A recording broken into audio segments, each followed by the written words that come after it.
شروع اللہ کے نام سے جو سب پر مہربان ہے، بہت مہربان ہے۔ قاف۔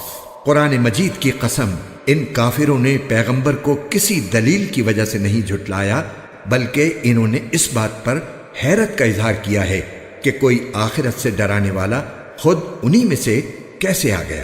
چنانچہ ان کافروں نے یہ کہا ہے کہ یہ تو بڑی عجیب بات ہے، بھلا کیا جب ہم مر کھپ جائیں گے اور مٹی ہو جائیں گے اس وقت ہمیں پھر زندہ کیا جائے گا؟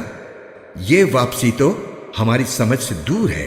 واقعہ تو یہ ہے کہ زمین ان کے جن حصوں کو کھا کر گھٹا دیتی ہے ہمیں ان کا پورا علم ہے، اور ہمارے پاس ایک کتاب ہے جو سب کچھ محفوظ رکھتی ہے۔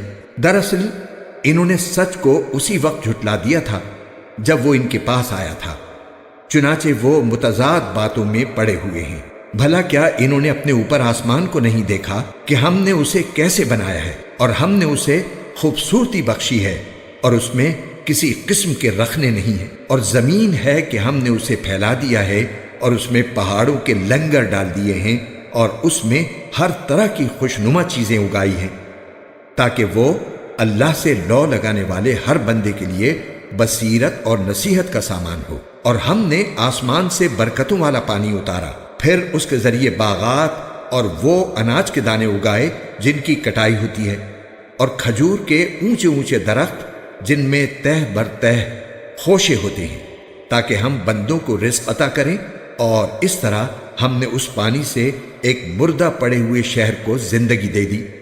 بس اسی طرح انسانوں کا قبروں سے نکلنا بھی ہوگا۔ ان سے پہلے نوح کی قوم اور اصحاب الرس اور سمود کے لوگوں نے بھی اس بات کو جھٹلایا تھا، نیز قوم عاد اور فرعون اور لوط کے بھائیوں نے بھی، اور اصحاب الایکا اور تبا کی قوم نے بھی۔ ان سب نے پیغمبروں کو جھٹلایا تھا، اس لیے میں نے جس عذاب سے ڈرایا تھا وہ سچ ہو کر رہا۔ بھلا کیا ہم پہلی بار پیدا کرنے سے تھک گئے تھے؟ نہیں، لیکن یہ لوگ اثر نو پیدا کرنے کے بارے میں دھوکے میں پڑے ہوئے ہیں، اور حقیقت یہ ہے کہ ہم نے انسان کو پیدا کیا ہے، اور اس کے دل میں جو خیالات آتے ہیں ان تک سے ہم خوب واقف ہیں، اور ہم اس کی شہرک سے بھی زیادہ اس کے قریب ہیں۔ اس وقت بھی جب اعمال کو لکھنے والے دو فرشتے لکھ رہے ہوتے ہیں، ایک دائیں جانب اور دوسرا بائیں جانب بیٹھا ہوتا ہے، انسان کوئی لفظ زبان سے نکال نہیں پاتا مگر اس پر ایک نگراں مقرر ہوتا ہے، ہر وقت لکھنے کے لیے تیار۔ اور موت کی سختی سچ مچ آنے ہی والی ہے۔ اے انسان، یہ وہ چیز ہے جس سے تو بدکتا تھا، اور سور پھونکا جانے والا ہے۔ یہ وہ دن ہوگا جس سے ڈرایا جاتا تھا، اور ہر شخص اس طرح آئے گا کہ اس کے ساتھ ایک ہانکنے والا ہوگا اور ایک گواہی دینے والا۔ حقیقت یہ ہے کہ تو اس واقعے کی طرف سے غفلت میں پڑا ہوا تھا، اب ہم نے تجھ سے وہ پردہ ہٹا دیا ہے جو تجھ پر پڑا ہوا تھا، چنانچہ آج تیری نگاہ خوب تیز ہو گئی ہے۔ اور اس کا ساتھی کہے گا کہ یہ ہے وہ اعمال نامہ جو میرے پاس تیار ہے۔ حکم دیا جائے گا کہ تم دونوں ہر اس شخص کو جہنم میں ڈال دو جو کٹر کافر اور حق کا پکا دشمن تھا، جو دوسروں کو بھلائی سے روکنے کا عادی، بے حد زیادتی کرنے والا اور حق بات میں شک ڈالنے والا تھا، جس نے اللہ کے ساتھ کسی اور کو معبود بنا رکھا تھا، لہٰذا اب تم دونوں اسے سخت عذاب میں ڈال دو۔ اس کا ساتھی کہے گا کہ اے ہمارے پروردگار، میں نے اسے گمراہ نہیں کیا تھا، بلکہ یہ خود ہی پرلے درجے کی گمراہی میں پڑا ہوا تھا۔ اللہ تعالیٰ کہے گا کہ تم میرے سامنے جھگڑے نہ کرو، اور میں تو پہلے ہی تمہارے پاس عذاب کی دھمکی بھیج چکا تھا۔ میرے سامنے وہ بات بدلی نہیں جا سکتی، اور میں بندوں پر کوئی ظلم کرنے والا نہیں ہوں۔ وہ وقت یاد رکھو جب ہم جہنم سے کہیں گے کہ کیا تو بھر گئی، اور وہ کہے گی کہ کیا کچھ اور بھی ہے، اور پرہیزگاروں کے لیے جنت اتنی قریب کر دی جائے گی کہ کچھ بھی دور نہیں رہے گی، اور کہا جائے گا کہ یہ ہے وہ چیز جس کا تم سے یہ وعدہ کیا جاتا تھا کہ وہ ہر اس شخص کے لیے ہے جو اللہ سے خوب لو لگائے ہوئے ہو اور اپنی نگرانی رکھنے والا ہو، جو خدائے رحمان سے اسے دیکھے بغیر ڈرتا ہو اور اللہ کی طرف رجوع ہونے والا دل لے کر آئے۔ تم سب اس میں سلامتی کے ساتھ داخل ہو جاؤ، وہ دن ابدی زندگی کا دن ہوگا۔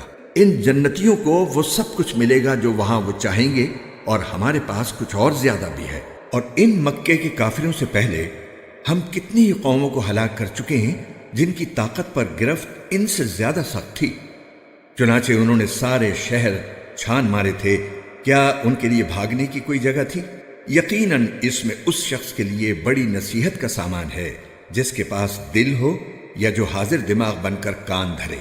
اور ہم نے سارے آسمان اور زمین کو اور ان کے درمیان ساری چیزوں کو 6 دن میں پیدا کیا، اور ہمیں ذرا سی تھکاوٹ بھی چھو کر نہیں گزری۔ لہٰذا اے پیغمبر، جو کچھ یہ لوگ کہہ رہے ہیں تم اس پر صبر کرو اور اپنے پروردگار کی حمد کے ساتھ تسبیح کرتے رہو، سورج نکلنے سے پہلے بھی اور سورج ڈوبنے سے پہلے بھی، اور رات کے حصوں میں بھی اس کی تسبیح کرو اور سجدوں کے بعد بھی۔ اور ذرا توجہ سے سنو، جس دن ایک پکارنے والا ایک قریبی جگہ سے پکارے گا، جس دن لوگ سچ مچ اس پکار کی آواز سنیں گے، وہ قبروں سے نکلنے کا دن ہوگا۔ یقین رکھو ہم ہی ہیں جو زندگی بھی دیتے ہیں اور موت بھی، اور آخر کار سب کو ہمارے پاس ہی لوٹنا ہے۔ اس دن جب زمین پھٹ کر ان کو اس طرح باہر کر دے گی کہ وہ جلدی جلدی نکل رہے ہوں گے، اس طرح سب کو جمع کر لینا ہمارے لیے بہت آسان ہے۔ جو کچھ یہ لوگ کہتے ہیں ہمیں خوب معلوم ہے، اور اے پیغمبر تم ان پر زبردستی کرنے والے نہیں ہو، لہذا قرآن کے ذریعے ہر اس شخص کو نصیحت کرتے رہو جو میری وعید سے ڈرتا ہو۔